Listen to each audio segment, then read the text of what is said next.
எப்படிங்க எங்க ஆட்சியில இருக்கும்போது தடையில்லா மின்சாரம் நாங்க குடுத்துருக்கோம். எவ்வளவு பெருமையா இருக்கு எங்களுக்கு சொல்லும்போதே, உங்களுக்கு அந்த நிர்வாக திறமை இல்லங்க. நிர்வாக திறமை இருக்கு, ஏன் இல்லன்றத 90,000 டிரான்ஸ்ஃபார்மர் வாங்கி போட்டுருக்கோம். நாங்க இதெல்லாம் வாங்கி போட்டுருக்கோம். 40,000 டிரான்ஸ்ஃபார்மர்ல ஊழல் வழக்கு. ஏதோ முக்கிய அடிச்ச மாதிரி பேச்சே இல்ல. அதுக்கப்புறமேட்டு வரட்டும் அப்படின்ற மாதிரி இருக்கு. இவரு அதான் சிடி நிர்மல்குமார் அவரு 2 நாள் தான் வெயிட் பண்ணுங்க. எனக்கு ஏன் நிர்வாகம் பண்ண தெரியலன்றதை நான் உங்களுக்கு சொல்லிடுறேன். வெயிட் பண்ணுங்க. ஏன் இந்த பிரச்சனை வருதுன்றதை நான் சொல்றேன். வெயிட் பண்ண என்ன சொல்லுவீங்க? என்ன என்ன என்ன நீங்க இந்த சுதாகர் இந்த பரிதாபங்கள் என்ன என்ன என்ன அப்படின்ற மாதிரி சிபி அப்ப கரெக்ட் தான். அவனே அச்சுடதான் இருந்தோம். அவருக்கு முன்னாடி கையை வெட்டி அனுப்பிச்சுடுறான் அவனுக்கு அப்படின்னு சொன்னாருல. அதுக்கப்புறமா போலீஸ் வந்துட்டாங்க. அப்புறம் சத்யனா கால் பண்ணி பயந்துட்டு சத்யனா வந்து கூட போலீஸ் வந்து கூட அவங்களே இங்க வா அப்படின்னு சொன்ன கால் பண்ணி போலீஸ் முன்னாடியே வந்து மிரட்டுறாங்க. இந்த போலீஸ் வந்து சொல்லிட்டாரு, டாக்டர் உனக்கு ஒண்ணும் இல்லைன்னு சொல்லிட்டாங்க, கிளம்பி போ. வீட்டுல இருந்து அப்பா அம்மா யாரா இருந்தாங்கன்னா வர சொல்லு. மரியாதை எந்திரிச்சு போன. இல்ல எனக்கு நெஞ்சு வலிக்குது, இது வலிக்குது, அது வலிக்குது, அடிச்சுட்டாங்க வச்சுட்டாங்க. என்ன கவர்மெண்ட் நடத்துறீங்க? ட்ரீட்மெண்ட் கூட பண்ண மாட்டேங்கிறீங்க. வெளில போய் படுக்க வச்சிருக்கீங்க கொட்டு போய். உனக்கு ஏதாவது இருந்தா தானே ட்ரீட்மெண்ட் பண்றதுக்கு. இல்லனாலும் 2 குளுக்கோஸ் பாட்டில் ஏத்த வேண்டியதானே ஏதாவது சொல்லி எடுத்துருக்கணும். பிளட் கிட்ட எடுத்துட்டு விட்டு இருந்திருக்கணும். கிட்னி எடுத்து டாக்டர் படத்துல நாமக்கல்ல கொண்டு போய் விட்டுருந்தா கிட்னி எடுத்து இருந்திருப்பாங்க. நீ தப்பிச்சிட்ட. அளவுக்கு சுயநலவு தெரியாத அளவுக்கு அடிச்சிருக்காங்க போல இருக்குது. அடிச்சிருக்காங்களா? நோ உதயநாத் இந்த பேச்சு பேசுனதுக்கு தானே வாங்குற நீனு. எங்க போனாலும் இப்ப இதுதான். நோ ட்ரெண்ட் ஆயிட்டா. நீ அப்ப சொன்ன மாதிரி ட்ரெண்ட் ஆயிட்டா. நோ வீட்ல டீ கூட நோ. தயவு செஞ்சு எனக்கு அது மட்டும் வேணாம். எனக்கு ஒருத்தர் ஞாபகம் வருது. எங்கடா போற? நோ. இப்ப இது பேனாங்களா? ஆமா. இந்த பேனா வந்து கரெக்டா அதுல போட்டோம்னா அடுத்த தடவை வந்து அதாவது அவங்க எவ்வளவு பெரிய ஃப்ராட்ன்றதை நீங்க அந்த வீடியோலயே கண்டுபிடிச்சிடலாம். இந்த பெண் உள்ள போயிருச்சுன்னா 2026ல எங்க அண்ணன் விஜய் சிஎம் ஆயிடுவாரு.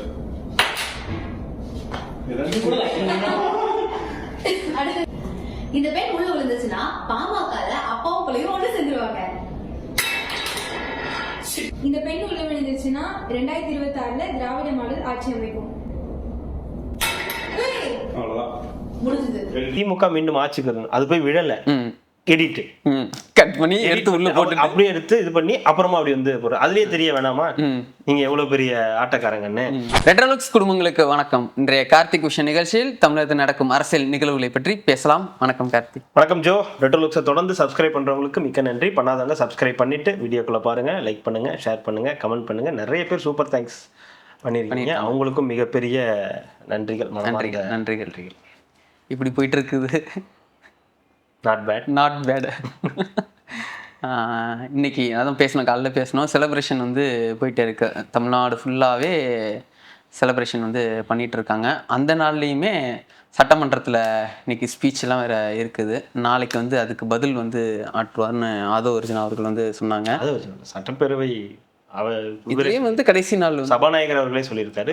ஏன்னா இன்னைக்கே வந்து ஆயிடுச்சு. ஆல்மோஸ்ட் முடிக்கும் போது 2:40. ஸோ 9:30 மணிக்கு ஆரம்பிச்சது. கேப்பே இல்லாமல் 2:40 வரைக்கும் ஆளுநர் உரை மீதான அந்த விவாதம் வந்து நடந்துச்சு.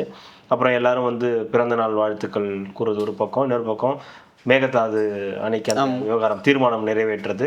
அந்த தீர்மானத்தில் எப்படி நீங்க வந்து திமுக கொடுத்த அந்த நடுவர் மன்றம் அமைக்கிறத வந்து நீங்க சேர்ப்பீங்க அப்படின்னு சொல்லி அதிமுக, இந்திய கம்யூனிஸ்ட் இவங்கெல்லாம் வந்து கேள்விகள் வந்து முன் வச்சிருந்தாங்க. இந்த மாதிரி நிறைய விஷயங்கள் அதுல காலையில இருந்தே பெரிய பஞ்சாயத்தா இருந்தது. இந்த நடுவர் மன்றம் அன்னைக்கு தீர்மானம் போட்டு முடிச்சிட்டாங்க. நீங்க பாட்டு எடுத்துட்டீங்க, எங்க கிட்ட எங்களை கூப்பிட்டு நீங்க கேட்கல வைக்கல அப்படின்னு. அதுக்கு தான் சபாநாயகர் சொன்னாரு, அப்பெல்லாம் நீ அமைதியா தான் உட்கார்ந்து இருந்த, இப்ப என்ன திடீர்னு கண்டுபிடிச்சு இப்ப வந்து கையை தூக்கிட்டு நிக்கிற அப்படின்னாரு. அப்பயும் அவர் சொன்னாரு, நான் உனக்கு தரேன், டைம் தரேன் தான் சொன்னாரு அவரு. இல்ல எனக்கு இப்பயே கொடுக்கணும், நான் வெந்நீரை ஊத்திட்டு வந்துட்டேன், காலில் ஊத்திட்டு வந்துட்டேன், எங்களுக்கு இப்பயே நீங்க கொடுக்கணும். நாங்க இஷ்டம் இருந்தாரு எல்லாம் கிளம்பி போங்க அப்படின்னாங்க. போனாங்க. கொஞ்ச நேரத்தை திருப்பி வந்து உட்காந்துட்டாங்க. திருப்பி வந்த அதான் தெரியல. போனாங்க, திருப்பி வந்துட்டாங்க. அதுக்கப்புறம் கூடுதலாக வந்து மாப்பிள்ளை வந்திருந்தாரு இன்னைக்கு சட்டசபைக்கு. மேல வந்து உட்காந்து மக்கள் பாக்குற இடத்துல இருந்து உட்காந்துருந்தாங்க போல. எல்லாரும் ஐயோ 2 வணக்கம் வணக்கங்க அப்படின்னு இருந்தாங்க.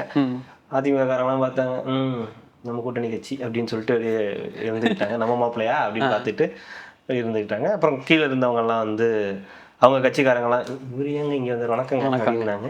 அப்படி ஒரு மாதிரி போயிட்டு இருந்துச்சு. ஸோ இந்த மாதிரி இதில் தான் நிறைய டைம் வேஸ்ட் ஆச்சு. இந்த ஏடிஎம்கேக்கு பதில் சொல்றது, இந்த காவிரி நடுவர்ன்றதுக்கு, ஏன்னா இவங்க வெளியே போயிட்டாங்க. அப்போ ஏற்கனவே ஆதவர்ஜுனா பதில் சொல்லிட்டாரு.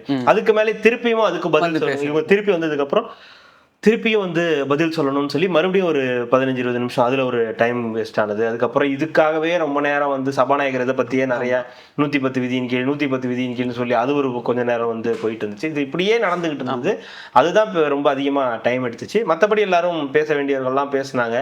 ஒரு 8 தடவை நம்ம இவர் காமராஜ் அவர் ஒரு 8 தடவை எந்திரிச்சு வாழ்த்து சொல்கிறேன், அப்படி பண்ணி இதை பண்ணுறேன், அதை பண்ணுறேன், அதை பேச இதை பேசுகிறேன்னு. அதுக்கப்புறம் கொஞ்ச நேரம் டைம் பிரேமலதா கொஞ்ச நேரம் டைம் வேஸ்ட் பண்ணிட்டு இருந்தாங்க.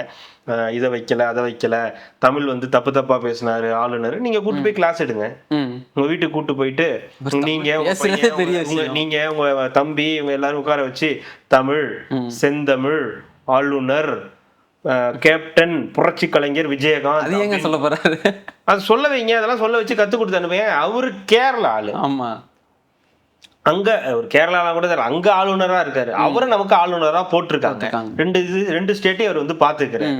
அப்ப அவரோட தமிழ் அப்படித்தானே இருக்கும். அவர் அன்னைக்கு சொல்லும் போதே என்ன சொல்றாரு, என்ன துதிப்படுறீங்க? அவருக்கு துதிப்பார்ல, ஏங்க அவர் சொல்லிட்டாருங்க, இல்லங்க எனக்கு என்னோட ப்ரொனன்சியேஷன் பிரச்சனையா இருக்கு, அப்படி இருந்தா சாரி, தப்பா எடுத்துக்காதீங்க அப்படின்னு சொல்லிட்டாரு. சொன்னதுக்கு அப்புறமும் நீ வந்து இப்படி பேசினா, இப்ப இவங்களை கொண்டு போய் எங்கேயோ ஒரு ஆளுநரை உட்கார வச்சு அந்த லாங்குவேஜ்ல பேசணும், இவங்க பேசிடுவாங்களா? இவங்களுக்கு இவங்க லாங்குவேஜ் தெரியும், தெலுங்கு அது தெரியும், 5 லாங்குவேஜஸ் அந்த மாதிரி. அப்படின்னா பரவாயில்ல. அப்புறம் அவரையும் வந்து நோட்ட சொல்றது, அதாவது குறை சொல்லணும்னு முடிவு பண்ணதுக்கு அப்புறம் நீங்க என்ன வேணா பண்ண முடியாது. எல்லாத்தையும் நான் சொல்லலாம். அன்னைக்கு அவர் அந்த ஷூ போட்டு வந்தாரு, அவர் அன்னைக்கு பிரவுன் ஷூ போட்டு வந்தது தமிழக மக்களை அவமதிக்கும் வகையில இருக்கு. ஏன் அது அவமதிக்கும் வகையில இருக்காது? ஏன் என்னன்றதை நீங்க போய் கண்டுபிடிச்சு, கருப்பு போட்டு வந்திருக்கணும் இல்ல கருப்பு போட்டு வந்து அவமதிச்சிட்டாருன்னு ஏதாவது சும்மா அந்த சப்பக்கட்டு கட்டக்கூடாது இல்ல, அந்த மாதிரி பேசி. அப்புறம் வாட்டர் பாட்டில் வைங்க, அப்புறம் வெந்நீர் கேட்பாங்க, அப்ப என்ன பண்ணுவீங்க? தண்ணி கேக்குறாங்க, ரைட்டு, சுடுதண்ணி பிடிச்சி வாட்டர் பாட்டில் வச்சிருவோம், அது வச்சு அது இதாயிடாதா? அதெல்லாம் ஆகாது. அப்ப அது வந்துட்டு கிளீனா இருக்கும். இந்த மாதிரி தேவையில்லாம பேசினதான் டைம் வேஸ்ட் ஆச்சு. மற்றபடி இன்னைக்கு நல்லா சுவாரஸ்யமா போச்சு. சட்டமன்றம் வந்து ரொம்ப சுவாரஸ்யமா இருந்தது. 9:30 மணிக்கு ஆரம்பிச்சு 2:40 வரைக்கும் எவனா சட்டசபை பார்ப்போனா நான் பார்ப்பேன் அப்படின்னு இப்ப இருக்கக்கூடிய தமிழ்நாட்டு மக்கள் வந்து சொல்றாங்க. எல்லாரும் நீங்க எல்லாம் பாப்பீங்களா? ஏன்பா உங்க ஊர்ல நீங்க எல்லாம் சட்டசபை பார்ப்பீங்களா? நாங்க பார்ப்போம். ஏன் அவர் உட்கார்ந்து இருக்கிறாரு அதனால நாங்க பார்ப்போன்ற மாதிரி. லைவ் கேட்டில நீ தான் கட் பண்ணிருந்தீங்களா இந்த தடவை முழு லைவ் முடிச்சு விட்டாங்க. அது ஃபுல்லாவே இப்படிதான் நீங்களா அடி வாங்குறீங்களா அப்படின்னு அது என்ன நடக்குதுன்றத கிளியரா நமக்கு வந்து அது 2023 வந்துருச்சுன்னா கூட ஃபுல் செஷன் வராது. அதாவது இவங்க ஆளுங்க தரப்பு பேசுறது எல்லாம் வரும், இந்த பக்கம் பேசுறது வராது. அப்படியே வந்தா கூட ஆடியோ மட்டும் தான் கேட்கும், வீடியோ வராது. ஸோ இது ஒரு பிரச்சனை. இந்த மாதிரி ஆடியோ வரும், வீடியோ வராது, கட் பண்ணிடுவாங்க, நல்லா போயிட்டு இருக்கும்போது கட் ஆயிடும். இந்த மாதிரி இல்லாமல் ஃபுல் லைவ் இன்னைக்கு வந்து கொடுத்தாங்க. ஸோ 9:30 மணிலேருந்து 2:40 மணி வரைக்கும் இந்த இது ஓடிச்சு. இதில் கடைசியாக தான் வந்தார் விநாயக் மகாதேவன்ற மாதிரி. கடைசியாக இது இந்த திருவள்ளூர்ல அமோனியா வாயு, அதுக்கு முன்னாடி அதான் அமோனியா கசிவு, அதுல இறப்பு அப்படின்றது தமிழ்நாட்டில் நேற்று ஒரு பெரிய ஒரு சம்பவமா ஆகி போச்சு. அது ஒரு பெரிய மன உளைச்சலை நிறைய பேருக்கு வந்து ஏற்படுத்தி. இந்த மாதிரி தொழிற்சாலைகள்ல நடக்கிறதுன்றது சாதாரண விஷயம் கிடையாது. தொழிற்சாலைக்கும் பிரச்சனை, மக்களுக்கும் பெரிய பிரச்சனை, சுத்தி இருக்கக்கூடிய மக்கள். ஏன்னா அமோனியா கசிவுன்றதுனால அதனால ஏற்படக்கூடிய பாதிப்பு அப்படின்னு அப்புறம் இறந்தவங்களுக்கும் வந்து இது அறிவிச்சிருக்காங்க, உதவித்தொகையெல்லாம் வந்து அறிவிச்சு 10 லட்சம் கொடுக்கணும் அப்படின்னு சொல்லியிருக்காங்க. 2 லட்சம் வந்து கொடுத்துருக்காங்க, 10 லட்சம் கொடுக்கணும்னு சொல்லி எதிர்கட்சிகள்லாம் வந்து சொல்லிக்கிட்டு இருக்காங்க. குடும்பங்களுக்கு ஆழ்ந்த இரங்கல்கள் ஒரு பக்கம். இன்னொரு பக்கம் நீட் தேர்வு, மறுதேர்வு மீண்டும் மீண்டும் அது ஒரு பெரிய பிரச்சனையாவே இருக்கு. நீட்ல எழுதிட்டு அதுக்காக பயந்து சூசைட் பண்ணிக்கிறதுன்றது தமிழ்நாட்டில் அதிகமாயிட்டே வந்து இருக்குன்றதை நம்மளால பார்க்க முடியுது. ஏன்னா நீட் தேர்வு அப்படின்றது இதை கடந்த ஒரு விஜய் அவர்கள் சிஎம் ஆகிறதுக்கு முன்னாடி சொன்னது, நீட் மட்டுமே உலகம் கிடையாது அப்படின்றதான். நீட்டுன்றது எதுவுமே அப்படிதான். ஏதோ ஒரு விஷயத்த பிடிச்சிட்டு இதுதான், இதுக்கு மேல எதுவுமே இல்லைன்றதெல்லாம் எதுவுமே இல்லை. ஆனா சில பேரோட அந்த மனசு அப்படின்றது இதுதான், இது மட்டும்தான் நம்ம வாழ்க்கை, இதுக்கு மேல எதுவுமே கிடையாது அப்படின்ற ஒரு டிசிஷனுக்கு போறாங்க. அதுவும் சின்ன பசங்க எக்ஸாம் எழுதி, அதுவும் நீட் மாதிரியான ஒரு எக்ஸாம் எவ்வளவு ஸ்ட்ரெஸ்ஸா இருக்கும் அப்படின்றது எல்லாருக்குமே வந்து நமக்கு தெரியாது, அது எப்படி இருக்குன்றது தெரியல. பட் ஆனா அது அப்படிதான் இருக்கும், அது எவ்வளவு ஸ்ட்ரெஸ்ஃபுல்லா இருக்கும், நீங்க எவ்வளவு படிச்சாலும் இவ்வளவு டஃப்பா இருக்கும். அப்படி அதை தாண்டி அங்க எழுத போறதுக்கு நடக்கக்கூடிய கூத்து இருக்குல்ல, அதை கைட்டு இதை கைட்டு ட்ரெஸ்ஸை கைட்டு தோட கைட்டு, தோடுல என்னத்துக்கு எடுத்துட்டு போயிட முடியும்? செயின்ல என்னங்க எடுத்துட்டு போக முடியும்? கொலுசுல என்னங்க எடுத்துட்டு போக முடியும்? பசங்களோட பெல்ட்ல என்னங்க எடுத்துட்டு போயிட முடியும்? அப்படி என்னங்க அவன் காப்பி அடிச்சிட போறான்? உங்களை மீறி எப்படிங்க அவன் காப்பி அடிச்சிட முடியும்? இவ்வளோ பிரச்சனைகளை வச்சு கொண்டு போய் ஒரு எக்ஸாம் எழுத வைக்கிறது. அவ்வளோ எழுதுனதுக்கு அப்புறமும் அவனுக்கு அது மேலே ஒரு நம்பிக்கை இல்லாமல் சரியாக எழுதலைன்னா இந்த மாதிரி முடிவுகள் எடுத்துடுறாங்க. பார்க்கக்கூடியவங்க அவங்களோட பேரண்ட்ஸ் வந்து பசங்கள்கிட்ட தயவு செய்து சொல்லுங்கள், இந்த மாதிரி குறிப்பாக நீட் எழுதக்கூடிய இந்த மாதிரி டஃபஸ்ட்டு எக்ஸாம்ஸ் எழுதக்கூடிய பசங்களுக்கு தயவு செய்து இதெல்லாம் வந்து சொல்லணும். இந்த மாதிரி இதுதான் இருக்கும், இது மட்டுமே கிடையாது, இது இல்லைன்னா வேற இருக்கும் அப்படின்றத பார்க்கணும். அரசும் இதற்கு ஒரு உரிய தீர்வை எடுத்தே ஆகணும். இது நம்ம ஊருக்கு மட்டும் கிடையாது, எல்லா ஊருக்கும் இந்தியா முழுக்க இது வந்து இருக்கு. இது எப்படி இதுல இருந்து வெளியே வர போறாங்கன்றதுதான் பல $1 மில்லியன் கொஸ்டினா இருக்கு. தொடர்ந்து இது ஒரு பெரிய பிரச்சனையா தமிழ்நாட்டில் இருந்துகிட்டே இருக்கு. இல்ல இதுதான் நமக்கு நிரந்தரம் அப்படின்னு முடிவு பண்ணிட்டீங்கன்னா அதற்கேற்ற மாதிரி கல்வியோட இதை வந்து கோச்சிங் சென்டர்ஸை ஸ்கூல்ல இருந்தே ஆரம்பிச்சிருங்க. ஏன்னா இதுக்கு ஒரு தனியா செலவு பண்ண வேண்டியதா இருக்கு. +2 வரைக்கும் படிச்சு +2ல இருந்து அதுக்கு போய் தனியா படிச்சு அதுக்காக எக்ஸாமுக்கு அதுக்கு ஒரு கோச்சிங் சென்டர் வைக்கிறோம்னு ஊர் ஃபுல்லா அதுக்கு கொள்ளையடிக்கிறதுக்கு ஒரு கும்பல் வந்து தெரிஞ்சுக்கிட்டு இருக்கு. அதுக்கு மேல எக்ஸாம் எழுதிருக்காங்கன்னு நினைக்கிறேன், இவங்க வாக்குறுதியில இருக்கு. அதுக்கு மேல எக்ஸாம் எழுத போனா கொஸ்டின் பேப்பர் ரிலீஸ் பண்ணி விட்டுறானுங்க. ரிலீஸ் பண்ணி விட்டு அதுக்கப்புறம் மறுபடியும் ஒரு எக்ஸாம் வைக்கிறாங்க. அது எவ்வளவு கேவலமா இருக்கு பாருங்க.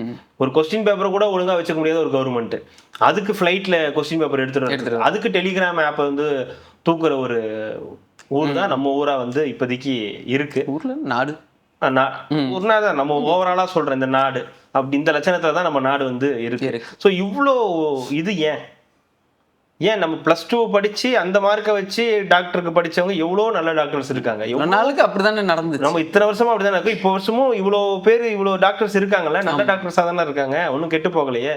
ஆனா இப்போ மட்டும் என்ன நீட் வைக்கிறதுனால மட்டும் என்ன ஸ்பெஷலா என்ன ஆட் ஆன் ஆயிடுது? அது ஸ்ட்ரெஸ் தான் அதிகமாகுது. அதுல நிறைய அரசியல் இருக்கு, உள்ளுக்குள்ளார இருக்கக்கூடிய அரசியல் நிறைய இருக்கு. ஆனா இப்ப அதுக்கு நம்மளோட தலையெழுத்து நம்ம அது இப்ப அதுலதான் இருக்கோன்றதுதான். ஸோ அதுலயும் வந்து கூடிய விரைவில் வந்து நமக்கு ஏதாவது நல்லது நடக்கணும்ன்றதுதான் என்னுடைய விருப்பம். சட்டமன்ற உள்ளுக்குள்ள ஒரு தடவை தான் நீங்க வந்து தமிழ் தாய் வாழ்த்து பண்ணீங்க, 2 தடவை தேசிய கீதம் பாடிட்டீங்க.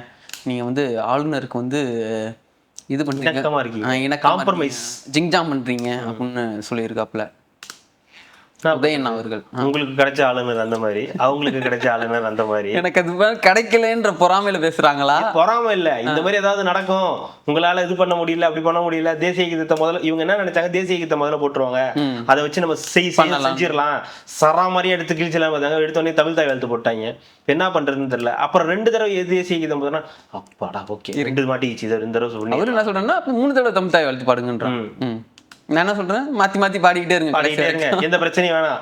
அவர் ஒரு 2 தடவை கேட்கட்டும், நீங்க ஒரு 3 தடவை போடுங்க, எல்லாரும் ஓகே பை அப்படின்ட்டு போயிடுங்க, எல்லாம் பார்த்துட்டு என்ன பண்ணலாம் இருக்கே அப்படின்னு சொல்லிட்டு போயிடுங்க. எதுக்கு ஏங்க? அது ஒரு தேவையில்லாத விஷயங்க. இந்த பாட்டு போறதுன்றது ஒரு சாதாரண விஷயங்க. இது நீங்க தேவையில்லாம ஊதி பெருசாக்கி அது ஏதோ மக்களுடைய அத்தியாய பிரச்சனை மாதிரியும், அதுல பிரச்சனை இருக்கு, அதுல 2 தடவை பாடுறதுன்றது ஒரு வகையான மரபு மீறல் தான். நமக்கு அது தேவையில்லைதான், ஒரு தடவை பாடினாலே போதுமானது. ஆனா சில நேரங்களில் சில விஷயங்களை நம்ம வந்து அப்படி பண்ண வேண்டியதா இருக்குது. நமக்கு தேவை என்ன, முதல்ல தமிழ் தாய் வாழ்த்து பாடிட்டாங்க, அடுத்து இதை பாடணுன்றாங்க. ஓகே, அதை கடைசியா தான் பாடணுன்றது இந்த அரசு சொல்லி புரிய வைக்கலாம். இல்லை அப்படின்னும் போது அவங்க 2 தடவை பாடிக்கணும். அப்ப ஏதோ ஒரு காரணத்துக்காக 2 தடவை பாட வைக்கிறீங்க. இப்ப இதுல யாருக்காவது இந்திய மக்களுக்கு பிரச்சனை வந்துச்சா? சரி வேணாம், தமிழ்நாட்டு மக்களுக்கு இதனால ஏதாவது பிரச்சனை வந்துச்சா? ஒன்றும் இல்லை, முதல் பிரச்சனையை பேசுங்கப்பா அப்படின்னு. அதுதான் பிரச்சனை, அதான் நாங்க பேச மாட்டோம். இதுதான் மரபு, நீ இது இப்படிதான் பண்ணணும் அப்படின்னு இதுக்கு எடுத்துட்டு வருது இல்ல, பிரச்சனை ஆக்கணும். சரி ஓகே, உங்களோட இதுபடி அதை வச்சுக்கலாம், அது அப்படியாவே இருந்துட்டு போது, ஒரு பிரச்சனையும் கிடையாது. அதுக்கு அடுத்து என்ன காம்ப்ரமைஸ் பண்ணீங்க அப்படின்றதுதான் அவங்க வந்து. இதுல காம்ப்ரமைஸ் பண்றதுக்கு ஒண்ணும் கிடையாது. ஆமா, பாட்டு பாடினாங்க, அந்த ஃபங்க்ஷன்ல பதவியேற்பு விழாவில் இதுதான் பாடணும், வந்தே மாதரம் பாடணும், தேசிய கீதம் பாடணும்ட்டாங்க. அங்க தமிழ் தாய் வாழ்த்து பாடணும், இங்க தமிழ் தாய் வாழ்த்து பாடியாச்சு. இதுல காம்ப்ரமைஸ் பண்றதுக்கு என்ன இருக்கு? இதுதான் இந்த காம்ப்ரமைஸ் என்ன அப்படின்றதுதான் இங்க பஞ்சாயத்தா. அடுத்து இன்னைக்கு ஒரு சில கேள்விகள்லாம் எடுத்துனார். அதாவது ஆளுநர் உரை மீதுதான் இன்னைக்கு வந்து விவாதம். ஆனா தலைவன் அதை பேசல, கடைசியாக தான் அதை வச்சுக்கிட்டாரு. அதுக்கப்புறம் நாட்டில் இந்த பிரச்சனை நடக்குது, அந்த பிரச்சனை நடக்குது, சட்டம் ஒழுங்கு சரியில்லை, பவர் இல்லை, அண்ணன் வந்தா பவர், அண்ணன் வந்தோடனே பவர் இல்லை, பெரம்பூர்ல சுத்தமா பவர் இல்லை. அவரோட தொகுதியில தான் மின்வெட்டு அதிகமா இருக்கிற பிரச்சனையான தொகுதி எதுன்னு கேட்டனால பெரம்பூர் தான் அதிகமா இருக்குது. இதுதான் உங்க ஆட்சி நடத்துற இதா, இல்ல ஆட்சி நடத்த முடியல, இல்ல உண்மையாலுமே பிரச்சனையா இருக்கு, எனக்கு உண்மையை சொல்லு, நிர்வாகம் உங்களுக்கு பண்ண தெரியல. அப்புறம் சட்டம் ஒழுங்கு பிரச்சனையா இருக்கட்டும், இந்த 3 வயசு குழந்தை பாலியல் துன்புறுத்தல் பண்ணப்பட்டதா இருக்கணும். இதெல்லாம் என்ன ஹைலைட்னா, இதெல்லாம் நடக்குதுதான். ஆமா, இல்லைன்னு சொல்லல. ஆனா அது கேட்க உனக்கு தகுதி இருக்கா? அதுதான் இங்க கேள்வி. இதை மற்றவெல்லாம் கூட கேட்கலாம், அதிமுக கூட கேட்கலாம், இந்த மாதிரி நடக்குது ஏங்க. ஏன்னா அவங்க ஆட்சி செஞ்சு ஆகி போச்சு, 10 வருஷம் 6 வருஷம் ஆகி போச்சு. அதனால அவங்களாவது கேட்கலாம், கொஞ்சம் மறந்து போய் மக்கள் மறந்துருப்பாங்க. இந்த மின்வெட்டு எல்லாம் கூட அவங்க கேட்கலாம், தப்பு கிடையாது. மின்வெட்டு இந்த மாதிரி இது சில விஷயங்கள்லாம் கேட்கலாம். மின்வெட்டை பத்தி அதுவும் திமுக நீ கேட்கவே கூடாது. ஆதவர்ஜுனா அவர்கள் தான் டேட்டாவோட தூக்கி போட்டார். பாரு அது என்சிஆர்பி சட்டம் ஒழுங்கு பாலியல் ரீதியான பிரச்சனைகள்ல 6900 சில்லற வழக்கு வந்து உங்களோட ஆட்சியில தான் நடந்திருக்கு, நீங்க விட்டுட்டு போன மிச்சம் தான்டா இங்க நடந்துகிட்டு இருக்குது. ஆகுனா தாவேகா நிர்வாகிகள் தான் எல்லாருமே பண்றாங்க அப்படின்னு சொன்னாரு. தாவேகா நீ பொத்தாம் போக்குல எல்லாம் நீ சொல்லிட்டு போக கூடாது, ஏதாவது டேட்டா இருந்தா சொன்னாரு. அவரும் எடுத்து போட்டாரு. இல்லையே சொல்லியிருக்காரு, இந்த மாதிரி இருக்கு அது மாதிரி இருக்கு. அப்புறம் ஏதோ ஒரு இந்த நிர்வாகி மேல வந்து சேலம் அவர் மேல வந்து ஒரு அலிகேஷன் இருக்கு, நீங்க என்ன பண்ணிருக்கீங்க சொல்லுங்க அப்படின்னு சொன்னாங்க. அதுக்குதான் நீக்கியாச்சுப்பா கடிச்சு விட்டு. இல்ல உங்களுக்கு என்னன்னா இது இந்த மாதிரிலாம் இப்ப பேசுறாங்கல்ல, அந்த சைட்ல இருக்கிறவங்க எல்லாருமே சீனியர்ஸ் தான். அதாவது அவங்க எல்லாம் வந்து டேட்டாஸும் வச்சிருப்பாங்க, பிளஸ் அந்த அனுபவமும் இருக்கு. ஆனா இந்த பக்கம் வந்து ஒரு சின்ன மைனஸ் இருக்கு. என்னன்னா பெரிய அனுபவம் யாருக்கும் கிடையாது. யாருக்கு அனுபவம் இருக்குன்னா செங்கோட்டையன், இவருக்கு ஆதவர்ஜுனா பேசுவாரு, டேட்டாவோட பேசுவாரு, ராஜ்மோகன் பேசுவாரு, சிடி நிர்மல்குமார் பேசுவாரு. ஸோ இவங்கெல்லாம் தான் இந்த சபையை ஆக்குபைட் பண்றவங்களா இருப்பாங்க. இதுல நல்லா பேசக்கூடியவங்கன்னு பார்த்தா சிடி நிர்மல்குமார், ராஜ்மோகன் நல்லா பேசுறாரு, ஆதவர்ஜுனா டேட்டாவோட முன்னெடுத்து வைக்கிறாங்க. ஸோ இப்போ இவங்களுக்கு பதில் கொடுக்கறதுனா இந்த மாதிரியான நபர்களால தான் வந்து கொடுக்க முடியும். ஸோ இவங்க தான். இப்போ ரமேஷ் கூட இன்னைக்கு நல்லா பேசினார், சூப்பரா வந்து டேட்டாஸ் எல்லாம் எடுத்து போட்டாரு. நீங்க எதுக்கு அந்த போய் வந்து மல்டி லெவல் கார் பார்க்கிங் நீங்க அங்க பண்ணீங்க? வெறும் 500 பேர் வரக்கூடிய கோயிலுக்கு எதுக்கு உங்களுக்கு மல்டி லெவல் கார் பார்க்கிங்? அங்க மக்களுக்கு அடிப்படை பக்தர்களுக்கு தேவையான அடிப்படை வசதிகளே வரவங்க எல்லாரும் கார்ல தானே வராங்க. 500 பேர் கார்ல தான் வருவாங்க. ஒரு குடும்பத்துல 10 பேர் இருப்பாங்க, ஆளுக்கு ஒரு கார் எடுத்துட்டு தான் வருவாங்க. குட்டி குழந்தை கார் ஓட்டிட்டு தான் வரும், 3 வயசு குழந்தை கூட கார் ஓட்டிட்டு தான் வரும். நான் வந்து அதெல்லாம் வந்த கார்லாம் நிப்பாட்டி வைக்கிறதுக்கு ஒரு அந்த இடத்துலயே இது பண்ணி அதுல ஒரு வருமானம் வந்து ஊருக்குள்ள இடம் இல்லைன்னு அந்த கோயிலோட காசை எடுத்து அந்த வரக்கூடிய வருமானத்தை வச்சு ஊருக்கு கார் பார்க்கிங் பண்றாங்க. அந்த ஊருக்கு கார் பார்க்கிங் பிரச்சனையா இருக்குன்னு சொல்லி அங்க வந்து கட்டுறாங்க அந்த டூரிஸ்ட். அப்ப கோயிலுக்கு என்ன பண்ணிருக்கேன்னா, கோயிலுக்கு விட்டுருங்க, கோயிலை விடுங்க, அது தேவையில்லை நமக்கு. 500 பேர் இடத்துல நமக்கு எதுக்கு? அது மக்கள் இங்கே தானே அதிகமா கூடுறாங்க, அவங்களுக்கு தான் வந்து தேவைகள் அதிகமா இருக்குன்னு சொல்லி ஒரு வேலிட் பாயிண்ட வந்து இவர் பேசினாரு, சேகர் பாபு அவர்கள் பேசினாரு. அதுக்கும் வந்து பதில் சொல்லிட்டாங்க, இந்த மாதிரி எல்லாம் ஏன் பண்ணிருக்கீங்க, என்ன ரீசன் அப்படின்ற. அதே மாதிரி சிடி நிர்மல்குமாரும் கார்பரேஷனுக்கு போன இது அந்த இதெல்லாம் இருக்கு, அதை தாண்டி எதுக்கு கோயில்ல வந்து இது பண்றீங்க? கோயில்ல சுகாதாரமான அந்த கழிப்பறை இல்ல, இந்த வசதி இல்ல, தங்குறதுக்கான அங்கேயே செஞ்சு கொடுக்க வேண்டிய வேலைகள் நிறைய இருக்கு, அதுக்கே வந்து அங்க செலவு பண்ணலாம் அப்படின்றதான். ரெண்டாவது கல்வி நிலையங்கள்லாம் நீங்க வந்து இதுக்கப்புறம் வணிக வளாகங்கள் கல்வி நிலையங்கள்லாம் வந்து நாங்க அப்படி சொல்லவே இல்லையே, நாங்க அந்த மாதிரி ஒரு வார்த்தையே எங்க வாயிலிருந்து வரலையே, நீங்களே அந்த வந்து டவுட் பண்றீங்க அப்படின்றது ஒரு இது.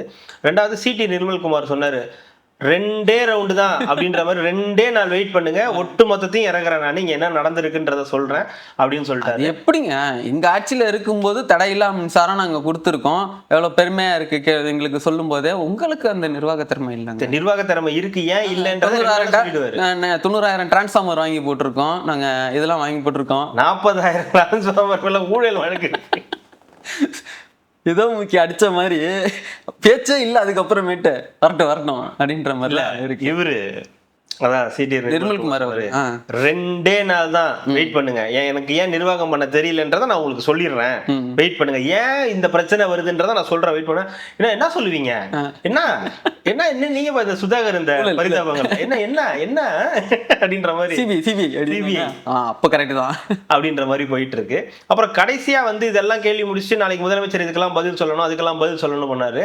உடனே நம்ம இவரு ராஜ்மோகன் கல்வித்துறை அமைச்சர் எந்திரிச்சிட்டாரு. எந்திரிச்சோன்னே இவரு எந்திரிச்சு போயிட்டாரு. போதும் பாப்பா, சொல்ற வேண்டியதெல்லாம் சொல்லி முடிச்சாச்சு. அப்பாடா. இந்த இதுல சொன்ன மாதிரி அந்த மீமேன பசங்க போட்டு அந்த இதுல சந்திரமுகி இல்லையா, ஸ்வர் அப்படின்ற மாதிரி, அவ்வளவுதான் மாதிரி திமுக தான் அப்படின்னு எந்திரிச்சிடுறாங்க. எதிர்கட்சி மாண்புமிகு எதிர்கட்சி தலைவர் போயிட்டு வரட்டான், அதுதான். நான் ஏன் எங்க இருங்க, இல்ல நான் பேசி முடிச்சிட்டேன், நான் சொல்ல வந்த கருத்துல நான் கிளியரா சொல்லிட்டேன், பதில் பேசுனீங்க, நான் கிளம்பிடுறேன், இதுக்கு மேலே என்னால இருக்க முடியாது, டைம் இல்ல, நீங்க லஞ்ச் டைம், நாங்க கிளம்புறோம் அப்படின்னு சொல்லிட்டு வந்து கிளம்ப ஆரம்பிச்சிட்டாங்க. ஸோ இதெல்லாம் பெரும் பஞ்சாயத்தா இன்னைக்கு சட்டசபையில முழுக்க போச்சு. நாளைய தினம் வந்து முதலமைச்சருடைய உரை, அவங்க கேட்ட கேள்விகளுக்கான பதில் உரை நாளைக்கு வந்து நடக்கும். இது தெரியாத சில வெளியிலிருந்து வேடிக்கை பார்க்கக்கூடிய சில கட்சியினர் இன்னைக்கு இப்போ கேட்ட கேள்விகளுக்கெல்லாம் நாளைக்கு தான் வந்து முதலமைச்சர் பதில் அளிப்பாராம். சாயந்தரம் எழுதி எல்லாத்தையும் மனப்பாடம் பண்ணி நாளைக்கு வந்து ஒப்பிச்சிடுவாரு. ஒப்பிச்சிடுவாரு, கரெக்டா சொல்லிட்டீங்க, ஒப்பிச்சிடுவாரு அப்படின்னா சரி என்ன பண்றது, உனக்கு தானே வேலை, மற்றவங்களுக்குலாம் வேற வேலை இருக்கு. சட்டசபை லைவ் பார்த்துட்டு இருக்க. எங்க சட்டசபை லைவ் எல்லாருமே பார்க்கலாங்க, எல்லாரும் கேள்வி கேட்கலாம்.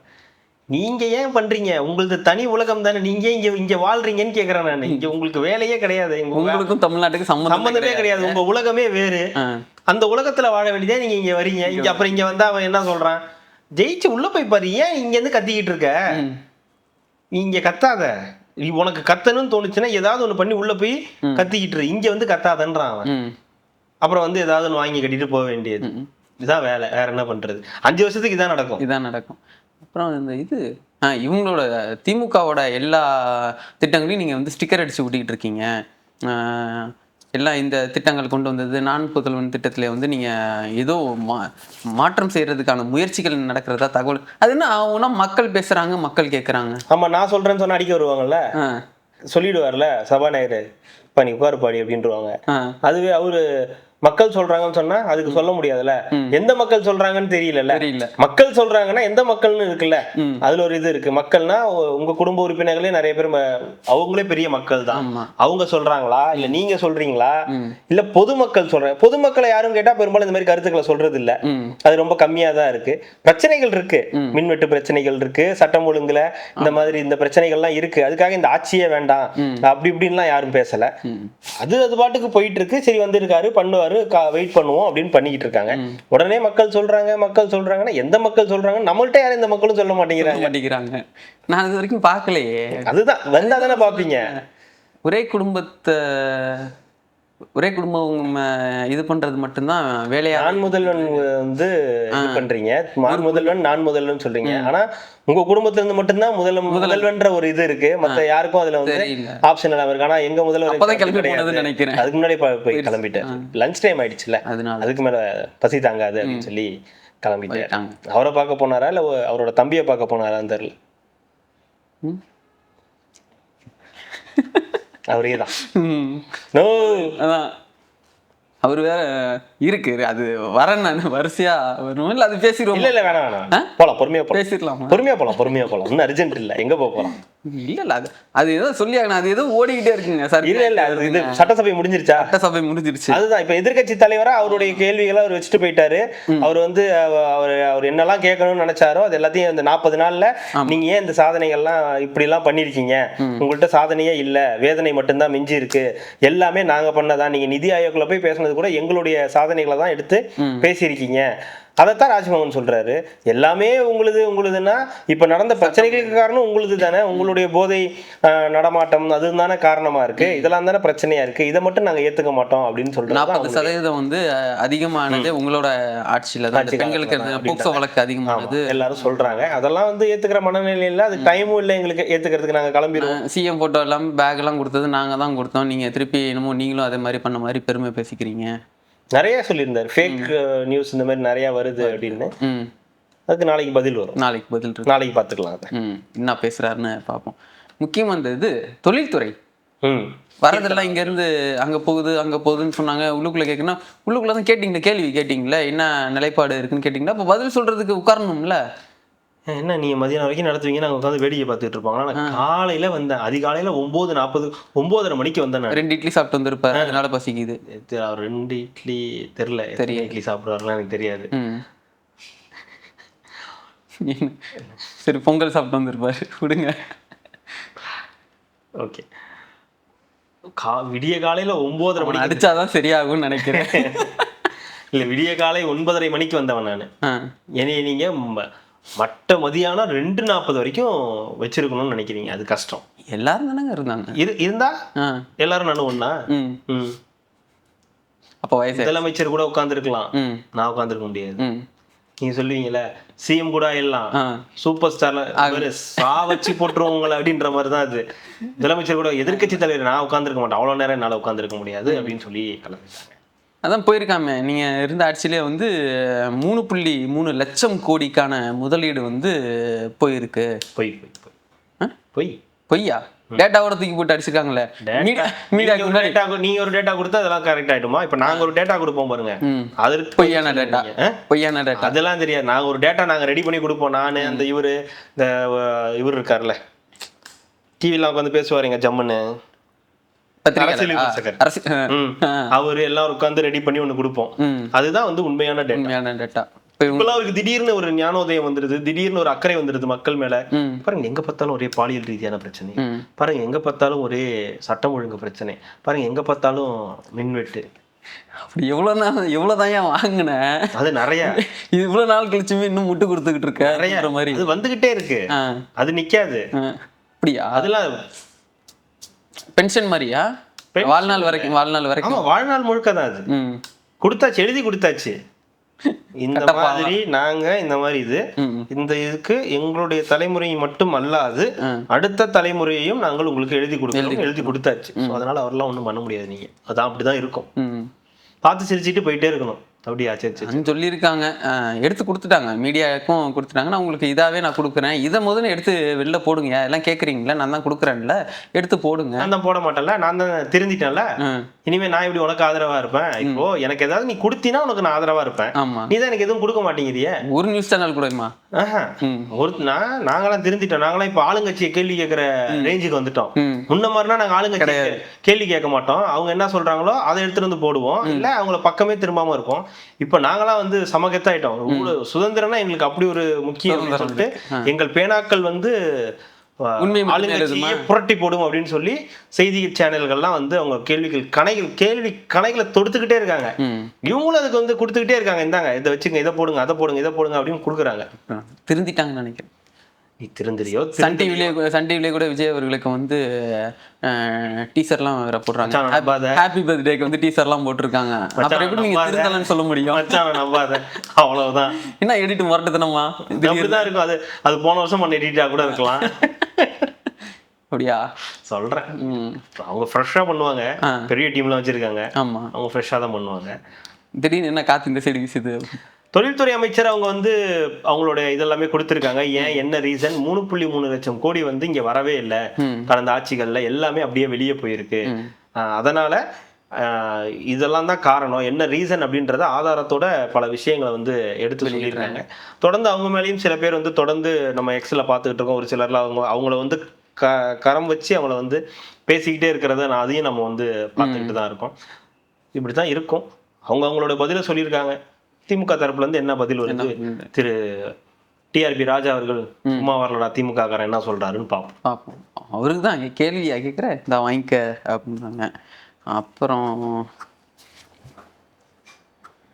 கடலூர்ல சிங்கப்பெண் கிட்ட ஒருத்தர் வந்து மாட்டிக்கினாரு. ஏதோ போய் வம்பிழுத்திருக்காரு போல இருக்குது. ஏதோ ஸ்கூல் படிக்கிற அது ஏதோ பண்ணி டக்குன்னு போயிட்டு தப்பான எண்ணத்துலலாம் நான் எதுவும் பண்ணலைங்க. தப்பான நேரத்துல என்ன தூக்கம் எதுவும் பண்ணா அப்புறம் போய் தப்பான இடத்துல போய் கை வச்ச அப்படிதான் அடிவாங்க. சிங்கப்பெண்கள் அது அடிப்படையாக அவங்கள அந்த பையனை பிடிச்சி அவங்களுக்கும் பாதுகாப்பு இல்லைன்னு எதிர்கட்சி தலைவர் சொல்லியிருக்காங்க. சிங்கப்பெண்களுக்கும் பாதுகாப்பு இல்லை, அவங்களாம் ரீல்ஸ் தான் போட்டுக்கிட்டு இருக்காங்க. அப்படிதான் சொல்லுவாரு. பின்ன இந்த ஆட்சி சிறப்பா இருக்குன்னா சொல்லுவாரு. அவருக்கு என்ன தோணுதோ அதெல்லாம் எழுதி எடுத்துருந்து அப்படிதான் பேசுவார். எதிர்கட்சிகளா இருக்கும்போது அப்படி வந்து பேசுற. அது என்னன்னா, அது ஏதோ ஒரு இந்த காட்சி வந்து ஒரு 1.5 வருஷம் ஆகி இதெல்லாம் நடக்குதுங்கன்னு சொன்னார்னா அவங்களோட பேச்சுக்கு ஒரு மதிப்பு இருக்கும், மரியாதை இருக்கும். ஆமாங்க இதெல்லாம் நடக்குது, எதிர்கட்சி தலைவர் சரியா பேச. 40 நாள்ல வந்துட்டு நீ எனக்கு அது சரியில்லை, இது சரியில்லை, அப்படி பண்ணல, இப்படி உங்க ஆட்சி போயே 40 நாள் தான் ஆச்சு. இவ்வளவுதான் டைம் ஆயிருக்குது. உங்க ஆட்சி முடிஞ்சே இவ்வளவுதான் இருக்குது. அதுல இருந்து இந்த ஆட்சி வந்திருக்கு. இப்போ ஒரு 40 நாள் ஆயிருக்கு, பண்ணிக்கிட்டு இருக்காங்க. நீ அதுக்குள்ள வந்து எனக்கு அதை பண்ணல இதை பண்ண உடனே என்னன்னா, ஏன் மற்றதுக்கெல்லாம் உனக்கு நேரம் இருக்கு, கட்சிக்கு ஆள் பிடிக்கிறதுக்கெல்லாம் நேரம் இருக்கு, இதெல்லாம் உங்களால வந்து பண்ண முடியாதா அப்படின்னு கேட்கறாங்க. அது வேற, அது கட்சி வேலைகள். அது பாட்டுக்கு அது ரெகுலரா 2.5 வருஷமா நடந்துகிட்டு இருக்கு. அது பாட்டுக்கு போயிட்டு இருக்கும். ஆட்சின்றது சாதாரண விஷயம் இல்ல, அதை பண்ணணும்ல. அதை பண்றதுக்கு ஒரு ப்ராசஸ் இருக்குல்ல. அந்த ப்ராசஸ்க்குள்ள தானே இந்த அதுதான் சொல்றாரு. அந்த ப்ராசஸ்க்குள்ள தானே இந்த 1000 ரூபாய் கொடுக்குற ஸ்கீம், மற்ற இந்த காலை உணவு திட்டத்தை விரிவுபடுத்துறதா இருக்கட்டும், சிங்கப்பெண் அதிரடிப்படையா இருக்கட்டும், 200 யூனிட் இலவச மின்சாரமா இருக்கட்டும், இப்படின்னு எல்லாத்தையும் மத்த இந்த 40 நாளுக்குள்ள தானே வந்து பண்ணியிருக்காரு. நிதி ஆயோக் கூட்டத்துக்கு போயிருக்காரு. ஒரு முதலமைச்சர் எந்த பிரச்சனையும் இல்லாம, எந்த வீராவேசமும் வசனமும் பேசாம நேரடியா நிதி ஆயோக் கூட்டத்துக்கு போயிருக்காரு. இதுக்கு முன்னாடி நீங்க பாத்திருக்கீங்களா? நிதி ஆயோக் கூட்டத்துக்கு போறதே மாபெரும் குற்றம் மாதிரியும், அங்க போய் உட்கார்ந்து மோடி அவர்களை போய் நேருக்கு நேரா பாக்குறதே பெரும் குற்றம் மாதிரி. அப்படியே பார்த்துட்டா கூட இன்னும் ஜம்முன்னு போனாரு பாத்தீங்களா, திராவிட மாடல் நாயகன் எப்படி வந்து பெட்டியோட கேஷே வாங்கிட்டு வந்தாரு பாத்தீங்களா, பொட்டியில இருந்து அப்படியே எடுத்துட்டு வந்தாரு பாத்தீங்களா. அங்க கொடுக்க மாட்டாங்க, செக் தான் தருவேன்னு சொன்னாங்க, நோ நோ ஒன்லி கேஷ் அப்படின்னு சொல்லி வாங்கிட்டு வந்தாரு பாத்தீங்களான்னு உருட்டின காலங்களும் வந்து உண்டு. தமிழ்நாட்டிலே இவங்க தான் ரூ கண்டுபிடிச்சிருக்காங்க. யாராவது உங்களுக்கு ரூ தெரியும்? அதுக்கு முன்னாடி தெரியாது. இவங்க தான் சொல்லி கொடுத்த இதுதான் ரூபாய்க்கு ரூ அப்படின்னு கண்டுபிடிச்சதே இவங்க தான், இந்த டீம் தான். இதெல்லாம் நமக்கு அவங்க தான் கத்து கொடுத்துருக்காங்க. அப்ப அப்படித்தானே இருக்கும். நம்ம தனி நாடு மாதிரி நாங்க வாழ்ந்து. அதுதான் 40 நாளுக்குள்ள இவர் இவ்வளவு கேள்வி கேட்கிறாரு. அங்க சைடுல தான் கேட்கறாங்க. உங்களை நியாயப்படி பார்த்தா நீங்க எல்லாம் வந்து வரவே கூடாது இந்த இடத்துக்கு, உங்களுக்கு எல்லாம் பேசுறதுக்கே தகுதி கிடையாது. அது கலாச்சி விட்டாரு, அதுல என்ன இருக்கு? ஒண்ணும் கிடையாது. நீங்க 40 நாள்ல ஏமாற்றம் சொல்லுங்க, 40 நிமிஷத்துல நான் ஏமாற்றம் அடைஞ்சிருக்கேன். உங்களோட அந்த இதை வந்து ஏதாவது ஆக்கப்பூர்வமா ஏதாவது விவாதம் பண்ணி, உண்மையாவே எல்லாரும் அப்படிதான் பாக்குறாங்க. ஆக்கப்பூர்வமா ஏதாவது பேசுறாங்களா, ஏதாவது ஏன் லைவ் பாத்துக்கணும்னு சொல்றாங்கன்னா, மக்கள் பார்க்கும்போது அந்த தெளிவு இருக்கும். நம்ம எதை கேட்கணும் எதை கேட்க கூடாது. வாட்டர் பாட்டில் வேணும், எனக்கு வந்து கொசு அடிக்கிற பேட் வேணும்லாம் அங்க போய் கேட்டுட்டு இருக்க கூடாது. இது வேணும், இந்த உங்க சட்டசபை பிரச்சனையை நீங்க அப்புறமா இவர்கிட்ட போய் பேசலாம். சபாநாயகர்கிட்ட நீங்க தனியா கூட போய் சொல்லலாம், ஐயா இந்த மாதிரி வாட்டர் பாட்டில் வைங்க. அது ஒண்ணு, அது வந்து மக்கள் முன்னாடி பேச வேண்டிய விஷயம். அது மக்களுக்கு அதுக்கு ஏதாவது சம்பந்தம் இருக்கா? சும்மா ஃபன்னுங்க. அது ரொம்ப சீரியஸா போச்சுன்னு கொஞ்சம் ஃபன் பண்ணி விட்டேன், வேற ஒண்ணும் இல்ல. அது ஃபன் பண்ணது இவங்க கிடையாது, ஓபிஎஸ் அவரு தான் பண்ணுவாங்க. ஏங்க அந்த வாட்டர் பாட்டில் ஞாபகப்படுத்தாதீங்க, அது ஒரு மாதிரி மனசுக்கு கஷ்டமா இருக்கு அப்படின்ற மாதிரி தூக்கி அடிச்சிருவாங்கன்ற மாதிரி. அது மட்டும் அவங்க சொன்னது கரெக்ட் தான். தூக்கி அடிக்கணும்னு முடிவு பண்ணிட்டா வாட்டர் பாட்டில் தான் தூக்கி அடிக்கணும், எதை வேணாலும் தூக்கி அடிக்கலாம் அப்படின்றதுதான். சோ இந்த மாதிரி விஷயங்கள் அவர் பேசுறதுல இன்னைக்கு ஆக்கப்பூர்வமா எதுவும் கிடையாது. இது எல்லாமே என்ன, ஏன் ஆக்கப்பூர்வமா இல்லைன்னா 40 நாள் தான் ஆச்சுன்றது ஒரு பக்கம்னாலும், இதெல்லாம் உங்க ஆட்சியில இதை விட மோசமா நடந்திருக்குது, ரொம்ப கேவலமான நடந்திருக்குது. சட்டம் ஒழுங்கு பிரச்சனையா இருக்கட்டும், மற்ற பிரச்சனைகளா இருக்கட்டும், எல்லாமே ஒஸ்டா நடந்திருக்குது. இன்னைக்கு ஸ்கூல்ல போய் பாட்டு போடுறாங்கன்னு சொல்ற விஷயங்களா இருக்கட்டும், இந்த மாதிரி இருக்க ஸ்கூல்ல போய் பிரச்சனை பண்றாங்க, இந்த மாதிரி நிறைய விஷயங்கள் உங்க ஆட்சியில எக்கச்சக்கமா நடந்திருக்குது. அப்போ நீங்க அதை பத்தி பேசுறதுக்கு சரியான நபர்களான்றதுதான் கேள்வி. இன்னைக்கு நீங்க எதிர்கட்சி, நீங்க இதெல்லாம் கேட்கறதெல்லாம் சரி, ஆனா அதை கேட்கும் போது மக்கள் சிரிக்கிறாங்கல்ல, யோக்கியம் நீ வந்து கேக்குற அப்படின்னு, அப்படித்தானே மக்கள்கிட்ட. அதுதான் அங்க இருக்க நம்மளே பாத்துருக்கோம்ல, உதயண்ணா பர்த்டே, ஹாப்பி பர்த்டே உதயண்ணா, அந்த ஸ்கூல்ல ஃபுல்லா நிக்க வச்சு. ஆமா, இன்னைக்கு வந்து விஜய் அவர்கள் ஃபேஸ் மாதிரி வச்சாங்க, டாப் ஆங்கிள் இருந்து போட்டோ எடுத்தாங்க, குழந்தைகளை கூப்பிட்டு இது பண்ணாங்கன்ற. அது எப்படி தப்போ இன்னைக்கு தப்புன்றமோ, அதுவும் நீங்க தானே பண்ணிருக்கீங்க, தப்பு தானே. எல்லாம் யார் பண்ணாலும் தப்பு தான். இதுனா நீங்க பண்ணா சரி, இவங்க பண்ணா சரி, தப்பு இல்லை அப்படின்றதெல்லாம் வராது. உங்க ஆட்சி காலத்துல இன்னும் மற்ற ரகமா நிக்க வச்சு, ஆமா, அவங்க அப்படி சொல்லு, உதயண்ணா ஹாப்பி பர்த்டே அதை சொல்லு, இதை சொல்லுன்னு டார்ச்சர் பண்ணீங்க. இப்ப இந்த மாதிரி ஒரு டார்ச்சர் போயிட்டு இருக்கீங்க. அவ்வளவுதான் இருக்குது. அப்புறம் அதே ஸ்கூல் மேட்டர்ல உயர்கல்வித்துறை அமைச்சர் டான்ஸ் ஆடுங்க, வாடி வாடி வாடி கைப்படாத சீடி, இது தேவையா உங்களுக்கு? அங்க என்ன வேலை? நீங்க எதுக்கு அங்க போனீங்க? அவர் விளக்கம் கொடுத்துருக்காரு. பசங்க கேட்டாங்க, பசங்களோட விருப்பத்துக்காக நான் ஆடுனேன் அப்படின்னு பத்திரிகைக்கு விளக்கம் கொடுத்துருக்காரு. வேற ஏதாவது கேட்பாங்க, பண்ணுவீங்களா? முடியாதுல்ல. ஒரு அமைச்சருங்க நீங்க டான்ஸ் ஆடுறத பத்தி இல்ல, என்ன பண்ணீங்கன்னு அந்த நீங்க ஒரு ஸ்கூலுக்கு போயிருக்கீங்க, அந்த பசங்களுக்கு சில விஷயங்களை எடுத்து சொல்லணும்.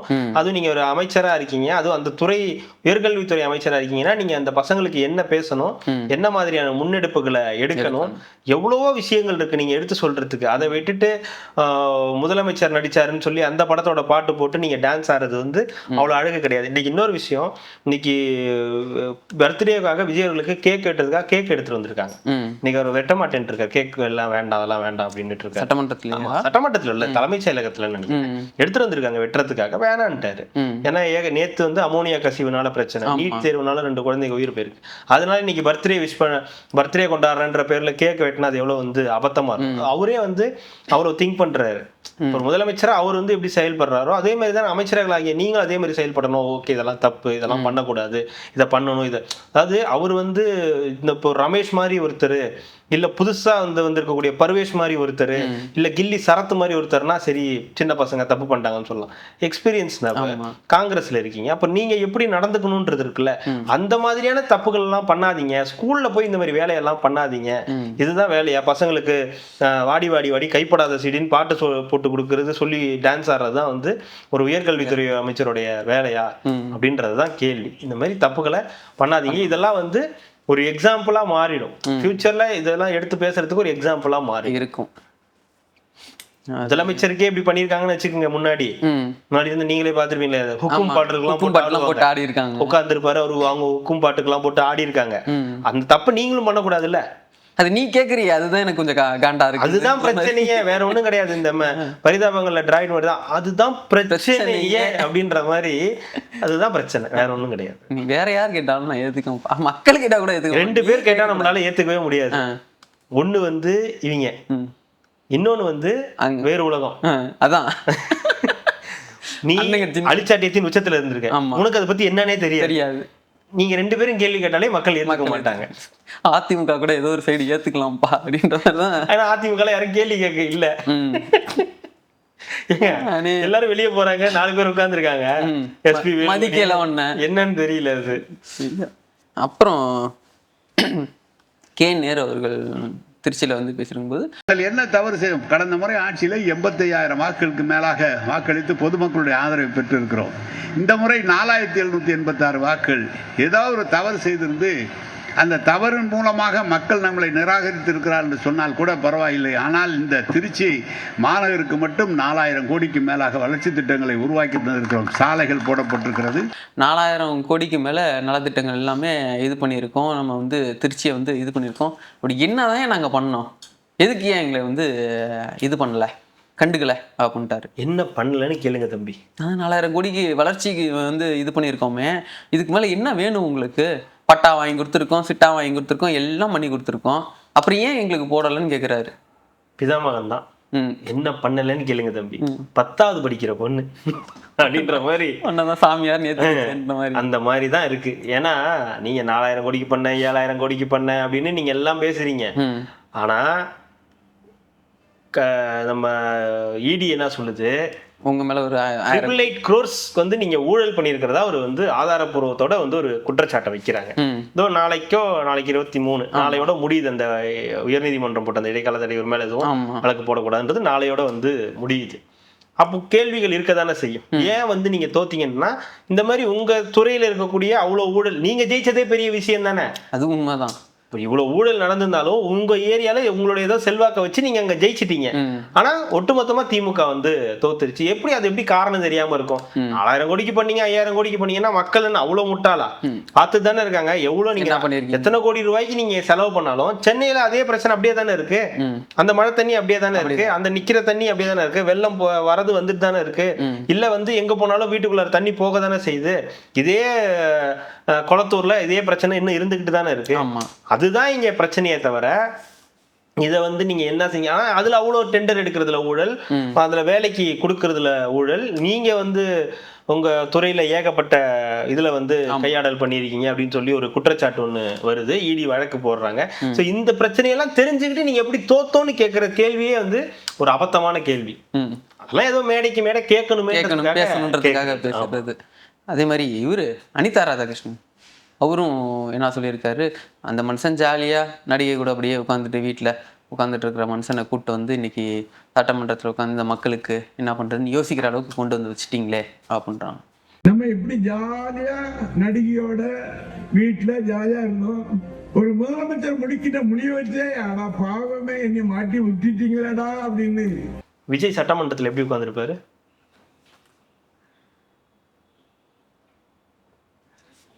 தூங்குறானுங்க வந்து சட்டமன்றத்துல. அவராது இப்படி உட்கார்ந்து இருக்காரு, இப்படி பாக்குறாரு, நோட் பண்றாருங்க. நீங்க பாத்தீங்கல்ல, கீழே வச்சு நோட் பண்றாங்க, அது நோட்ஸ் எடுக்கிறாரு, இப்படி பாக்குறாரு அவங்க என்ன பேசுறாங்க, ஆப்போசிஷன் லீடர் என்ன பேசுறாரு, செந்தில் பாலாஜி என்ன பேசுறாரு, நம்ம ஆளுங்க என்ன பேசுறாங்க, எல்லாத்தையுமே நோட் பண்ணி நோட்ஸ் எடுக்கிறாரு. நீ பின்னாடி உட்காந்துட்டு தூங்குற, பாத்தீங்களா இல்லையா? பார்த்தேன். தூங்குறாரு நைட் வேலையா இருக்கும், கரண்ட் இல்லாம இருந்திருக்கும் இல்ல, அதனால தூக்கம் ஜாலியா இருந்திருப்பாரா? ஆமா, அதெல்லாம் நீங்க பேசுறீங்க. அதுதான் Worst. நடிக்கையோட ஜாலியா இருந்திருப்பாங்கன்னா யாரு பேசுறா பாருங்க. அது அவருக்கு ஒரு வந்து மரியாதையாவும் பேச மாட்டாரு. அவன் இவன் அவனுங்க கூட்டு வந்து உட்கார வச்சுட்டாங்க, அவன் இப்படி இருக்கான் அப்படி இருக்கான், அதெல்லாம் நீங்க பேசக்கூடாது ராஜா.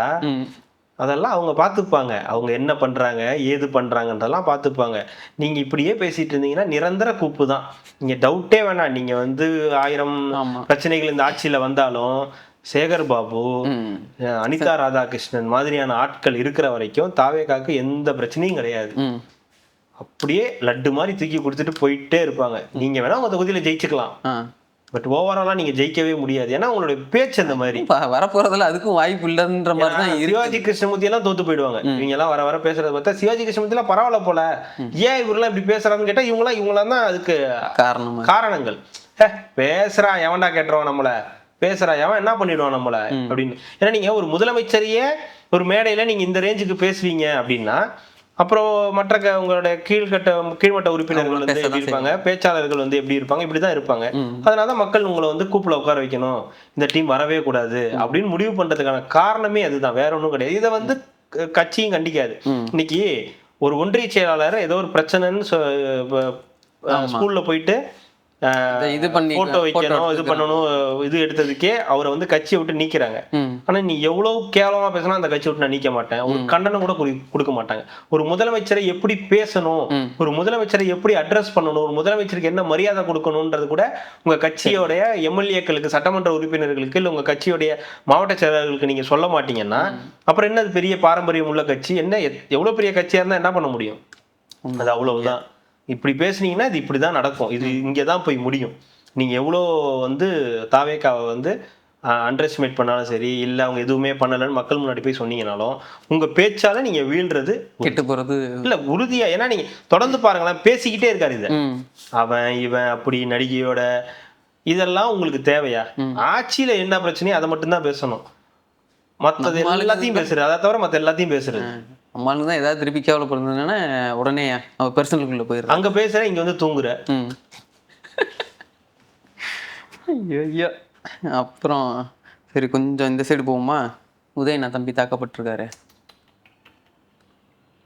ஏங்க அந்த மனுஷன் என்னங்க, அவன் பேண்ட்ல எல்லாம் ஒண்ணுக்கு போயிருக்காரு. உதயண்ணா தம்பி இல்ல, செந்தில் பாலாஜி தம்பி. செந்தில் பாலாஜி தம்பியா? இருக்கியா, அவனே அச்சுட தான் இருந்தோம், அவனுக்கு முன்னாடி கையை வெட்டி அனுப்பிச்சுடுறான் அவனுக்கு அப்படின்னு சொன்னார்ல. அதுக்கப்புறமா போலீஸ் வந்துட்டாங்க. அப்புறம் சத்யனா கால் பண்ணி பயந்துட்டு, சத்யனா வந்து கூட போலீஸ் வந்து கூட அவங்களே இங்க வா அப்படின்னு சொன்ன கால் பண்ணி போலீஸ் முறையிலே வந்து மிரட்டுறாங்க. அவரா? ஐயோ, நடிப்பு அரக்கன். அவருடைய நடிப்பரக்கன் அவரு. அதுதான் அன்பில் என்ன, அதுதான் சொல்றேன். அவரையும் மிக்ஸ் பண்ணவர் இவரு. உதயண்ணாவுடைய தம்பி வந்து இவரையும் மிக்ஸ் பண்ண டைலாக் எல்லாம் கண்ணு மூடிட்டு பேசுறாங்க. அந்த போலீஸ் தான் உங்களை வந்து சொல்லிட்டார்ல, அந்த ஏதோ ஒரு படத்துல வருவேன், அது வடிவேலு, அந்த பைக்கை கொண்டு வந்து இது பண்ணுவாங்க, அவன் தான் வளைஞ்சு நின்று போயிட்டால, அப்புறம் கீழே உட்காந்து பெர்ஃபார்ம் பண்ணிட்டு இருக்கிற மாதிரி அந்த போலீஸ் வந்து சொல்லிட்டாரு, டாக்டர் உனக்கு ஒண்ணும் இல்லைன்னு சொல்லிட்டாங்க, கிளம்பி போ, வீட்டுல இருந்து அப்பா அம்மா யாரா இருந்தாங்கன்னா வர சொல்லு, மரியாதை எந்திரிச்சு போன. இல்ல இல்ல இல்ல இல்ல எனக்கு நெஞ்சு வலிக்குது, இது வலிக்குது, அது வலிக்குது, அடிச்சுட்டாங்க வச்சுட்டாங்க. என்ன கவர்மெண்ட் நடத்துறீங்க? ட்ரீட்மெண்ட் கூட பண்ண மாட்டேங்கிறீங்க, வெளில போய் படுக்க வச்சிருக்கீங்க கொட்டு போய்.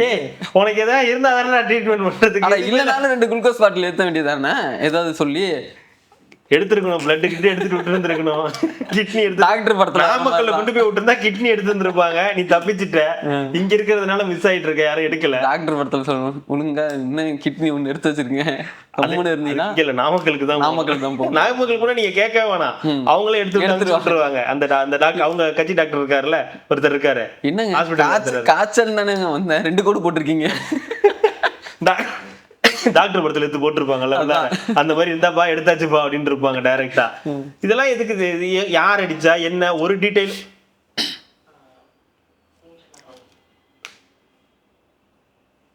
யார் அடிச்சா என்ன ஒன்றும் வந்து இல்லை, அடிச்சிட்டாங்க வச்சுட்டாங்க படுத்துட்டேன் முடிஞ்சு போச்சு அப்படின்னா தனக்குத்தானே ஏதோ ஸ்கிரிப்ட் எழுதி ஏதோ ரெடி பண்ண மாதிரி இருக்குது. அதுலயும் பர்ஃபார்மன்ஸ் வேற, ஹாஸ்பிட்டல்ல உன்னை படுக்க தானே வச்சுட்டு போனாங்க, நீ என்ன இங்க டைலாக் பேசிக்கிட்டு இருக்க? அது யார் ஒண்ணு அங்க போய் ரீல்ஸ் எடுத்துக்கிட்டு இருக்கா? இது மாதிரி இருக்குங்க, அது வேற கையில காட்டிங்க பாருங்க, உனக்குலாம் போயிருக்காரு. ஆமா, ரீல்ஸ் எடுத்து போட்டுட்டு இருக்காப்ல. ஒண்ணுக்கு போயிட்டாரா? ஆமா, சரி, டவுசர்லயே ஒண்ணுக்கு போயிட்டாரு பாருங்க. அந்த அளவுக்கு சுயநலவு தெரியாத அளவுக்கு அடிச்சிருக்காங்க போல இருக்குது. அடிச்சிருக்காங்களா குடிச்சிருக்கு? நோ உதயநாத் இந்த பேச்சு பேசுனதுக்கு தானே வாங்குற நீனு. எங்க போனாலும் இப்ப இதுதான். நோ ட்ரெண்ட் ஆயிட்டா நீ அப்ப சொன்ன மாதிரி ட்ரெண்ட் ஆயிட்டா. நோ வீட்ல டீ கூட நோ தயவு செஞ்சு எனக்கு அது மட்டும் வேணாம். எனக்கு ஒருத்தர் ஞாபகம் வருது. எங்கடா போற? நோ வந்துரு. என்னடா இப்பதான்டா பாத்துட்டு நோ. ஜென்சி மீட்ல ஏற்கனவே நிறைய பேருக்கு தெரிஞ்சுக்கிட்டு இருக்கு. இனி அடிச்சிடலாமா? எனக்கு அது பார்த்து என்னால முடியலங்க எனக்கு. இல்ல பேசிடுவோம். லிங்கேஷ் ஆமா ரொம்ப நாளா கேட்டுட்டு இருந்தீங்க. கூடிய விரைவில் காட்டும். கூடிய விரைவிலையா? இன்னைக்கே எடுத்து போடுறேன். இல்லங்க அது என்னங்க தளபதி பண்ண அவன் பண்ணிக்கிட்டு என்ன சொல்றாப்ல என் மன்னரிசம் அவர் பண்ணிட்டாராம். அப்படி சொன்னா? ஆமா அப்படியா சொன்ன? அது ஏமானரிசம்ட்டாங்க. அது எனக்கு அங்கதான் கடுப்பாச்சு. 2 குத்து விட்டேன். கொப்புன்னு. சரி விடுங்க. நெக்ஸ்ட் ஜென்சி மீட்ல வந்து ஒரு பத்திரிக்கையாளர் வந்து பேசியிருக்காராம். எனக்கு எல்லா இடத்துலயும் சோர்ஸ் இருக்கு. ஊடகவியலாளர் பத்திரிக்கையாளரும் கிடையாதா? சரி ரைட்டு. எனக்கு வந்து தாவிக்கு ஆஃபீஸ்க்குள்ள இது இருக்குது, உங்களோட பனையூரில் வந்து ஒரு இது இருக்குது, உங்கள் வீட்டுக்குள்ளே ஒன்று இருக்குது, என் காட்டுக்குள்ளே ஒன்று இருக்குது, எல்லாத்துக்குள்ளேயுமே நான் வந்து ஒரு சோர்ஸ் வச்சுருக்கேன் நான் அப்படின்னு சொல்லி பேசியிருக்காரு. உங்களோட எல்லா மூவும் எனக்கு தெரியும். இவ்வளோ சோர்ஸ் தெரிஞ்சுது. என் குளத்தூர்ல உங்களுக்கு ஒரு சோர்ஸ் இல்லாம போச்சு. ஜெயிச்சிருவோன்ற நம்பிக்கையில விட்டுட்டேன். எங்க பார்த்தாலும் சோர்ஸுங்க. பாருங்க, பனையூர்ல சோர்ஸ், சாலிகிராம வீட்டுல சோர்ஸ், சட்டசபையில சோர்ஸ், எல்லாம் சோர்ஸ் இருக்கு. யார் இந்த சோர்ஸ் தெரியுமா? எனக்கு தெரியும். சேகர் பாபு இல்ல, விஜய் சொல்றாரு ஃபோன் பண்ணி, தம்பி சட்டசபையில இருக்கும், இந்த மாதிரி போயிட்டு இருக்கான். ஓகே, இது பேசிட்டு இருக்காங்க. பனையூர்ல இருக்கு, இந்த மாதிரி ஒரு மீட்டப் போயிட்டு இருக்கு தம்பி. சர்வே ஒன்று எடுத்தாங்க தம்பி, அதில் நமக்கு 6% தான் இளைஞர்களோட ஓட்டு இருக்கு தம்பி, அதை கன்வே பண்ணிடுங்க மக்களுக்கு சொல்லுங்க. ஓகே, அவர் தான் சோர்ஸ். அவர் தான் வந்து வேற ஃபேக் ஐடியில வந்து சொல்லிக்கிட்டு இருக்காரு. ஃபேக் வேற ஒரு ஃபோன்ல வச்சு விஜய்னே தெரியாம பேசிக்கிட்டு இருக்காரு. இவருக்கு விஜய்னே தெரியாம அவர் ஒரு சோர்ஸா வந்து இருக்காரு. ஏன்னா அவர் தான் சட்டசபையில இருக்காரு, அவர் தான் பனையூர்ல இருப்பாரு. சாலிகிராம வீடு அவர் எப்பவோ வாடகை விட்டு விஜய் ஆண்டனி தான் அங்க வந்து தங்கிட்டு இருக்காருன்றது எல்லாருக்குமே வந்து தெரியும். விஜய் ஆண்டனியோட ஆஃபீஸும் இன்னும் அங்கே வந்து இருக்கு அப்படின்றது எல்லாருக்கும் தெரியும். சரி, ஓகே, வேற என்ன சொல்ல முடியும்? ஊரு ஃபுல்லா சோர்ஸ் வச்சிங்க, குளத்தூர்ல ஒரு சோர்ஸ் வச்சிருக்கலாம். சோர்ஸ் வச்சு தலைவர்கிட்ட சொல்லியிருக்கலாம், தலைவரே ரொம்ப டேமேஜா இருக்கும் பாருங்க அப்படின்னு. இதுக்கு என்ன பண்றது? சோர்ஸ் இல்ல. ஒரு கேம்ஸ் வச்சிருந்தாங்க எப்படின்னா, இப்போ இது பேனாங்களா? ஆமா, இந்த பேனா வந்து கரெக்டா அதுல போட்டோம்னா அடுத்த தடவை வந்து, அதாவது அவங்க எவ்வளவு பெரிய ஃப்ராடுன்றதை நீங்க அந்த வீடியோலயே கண்டுபிடிச்சிடலாம். உள்ள போயிருச்சுன்னா 2026ல எங்க அண்ணன் விஜய் சிஎம் ஆயிடுவாரு.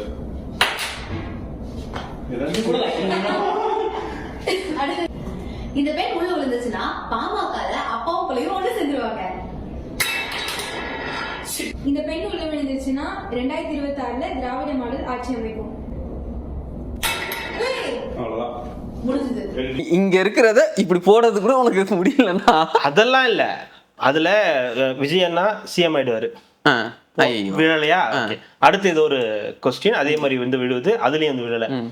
3ஆவதோ 4ஆவதோ ஒரு பேனாவை போடுவாங்க, திமுக மீண்டும் ஆட்சிக்கு, அது போய் விழல, எடிட் கட் பண்ணி எடுத்து உள்ள போட்டு அப்படியே எடுத்து இது பண்ணி அப்புறமா அப்படி வந்து போடுற. அதுலயே தெரிய வேணாமா நீங்க எவ்வளவு பெரிய ஆட்டக்காரங்கன்னு? இந்த ஜென்சி மீட்டப்ல இருக்கக்கூடியவங்களும் நிறைய பேர் அதே மாதிரி தான் பேசிட்டு இருக்காங்க. ஒருமையில பேசுறது, விஜய் அவர்களை வந்து சிஎம் அப்படின்றது ஒரு கன்சிடரே பண்ணாம பண்றது. இது எப்படி இருக்குன்னா, எல்லாருக்கும் ஒரு அனுபவம் இருக்கும். நம்ம இங்க இருக்கக்கூடிய மக்கள் அனைவருக்குமே அந்த அனுபவம் இருக்கும்.